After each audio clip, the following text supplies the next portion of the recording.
Howdy Space Cats and happy January. My name is Jules and this is the first in my series Children's Book Publishing Masterclass. I've been a published author, illustrating and writing my children's books since 2012. I studied for a degree in illustration, but there were no lessons on how to publish on my course. So I've pretty much had to teach myself absolutely everything. This meant many days, hours, months of teaching myself how to do it, learning the different aspects of how to become an independent publisher. But the good news is it is totally doable. I've sold many thousands of copies of my books throughout the world. And here's the thing, I often get requests to publish other people's books, but I can't and I don't want to be a publisher. What I want to do is help you publish your own book. So this is the first in a series of 3 videos to help you do that. If this sounds like it might be helpful, then make sure you subscribe in the corner and ding that bell notification next door to it. Now, on to business. I'm guessing that you've already had an idea. I mean, it's unlikely that you're going to turn up here randomly deciding that you're going to become a children's author without actually having an idea. But sometimes those ideas can get a bit muddled. For example, I have sometimes started my stories knowing what my character is going to be, knowing my protagonist, that's the character in the centre of the story, what that person or animal looks like. But I don't necessarily have a plot for them to go into. Other times I have a plot, no character. It's rare but brilliant when you have both come together and they knit together in your mind at once. If this sounds familiar, then check out this video on how to have an idea. Before you go too far, you need to decide what age range you are writing for. To start with, this can be incredibly difficult. I know I found it difficult to start with, and in conversations with other authors, it's very common to find this aspect difficult, but it is really, really important.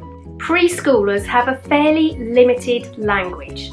I mean, they've mostly been exposed to conversations that they're having in and around the home. As soon as they get to school age, then they're going to be mixing with other children of their age, older children, families that they don't know previously, and of course teachers that know the level of language that they should be using at that age.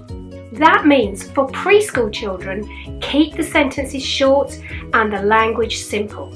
Plus, most children's picture books for the ages of 3 to 6-year-old have a much shorter word count than you might imagine.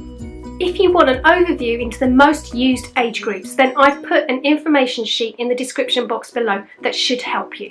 The older you write for, the more complex you can make the language, the characters and the plot.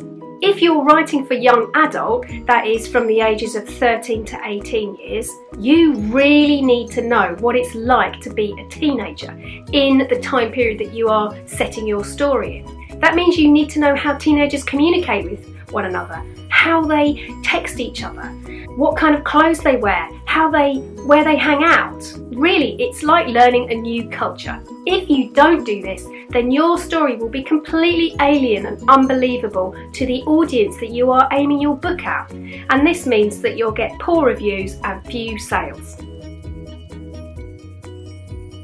Once you've had your idea and even written your first draft, you need to make some key decisions about your book. How are you going to get it published? Are you going to indie publish it yourself, or are you going down the route of hoping to get a traditional publisher to publish it for you? Each have their pros and cons and need a very different approach. Plus, do you see your book as a physical copy or as an ebook? Ebooks are usually free to produce and get out there as a publication. But if you're making a book with illustrations, you may find a physical book a better bet, as well as being less hassle to format. The next decision you need to make is the size of your book and the orientation. Why is this important? Well, however you decide to publish your book, you need to have this in mind early on. You will need to keep in mind what your book looks like and how it feels in your hands. For example, is it portrait or landscape? Is it just text? Mostly images, or a mixture of the two? And when you are setting up the size of your page on your computer, you will need to keep in mind and add extra millimeters for the bleed, know where the safe zone is, and when you are making your cover, make sure you've got enough space for your spine. So now you need to see why you need to make these choices early on.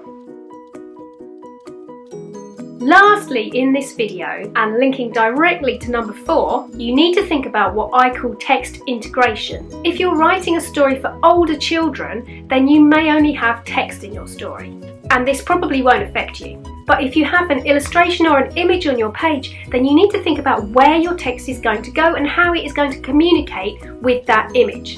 Will they be on the same page? Will they be on opposite pages facing each other? Or will the text even become part of your image? How do you visualize your book? Do you know any books that you can take inspiration from? I mean, what was your favorite book as a child? And why did you like it? That is a lot to take in and many things to mull over. If you're serious about making 2020 the year that you bring your book to life, then I've put a link in the description box below that will take you to the free preview of my course. It covers in much more detail the things that we have discussed in the video today, taking you from words on a page to fully published book in your hands. And because I really want to support lots of people this year, I have almost quartered the price of the course for the first part of 2020, but you don't even have to spend a single penny to watch the free preview. What is not to love? In video 2 of my children's book publishing masterclass, we'll be looking at pacing your story and why this is so vitally important. Hopefully this has been helpful, so show the love by liking and sharing the video, and subscribe and hit that bell notification so that you know when the next video comes out. But spoiler alert, it'll be next Friday. I'm off to write my autobiography and eat a marmalade sandwich. I will see you next time. Nanu nanu!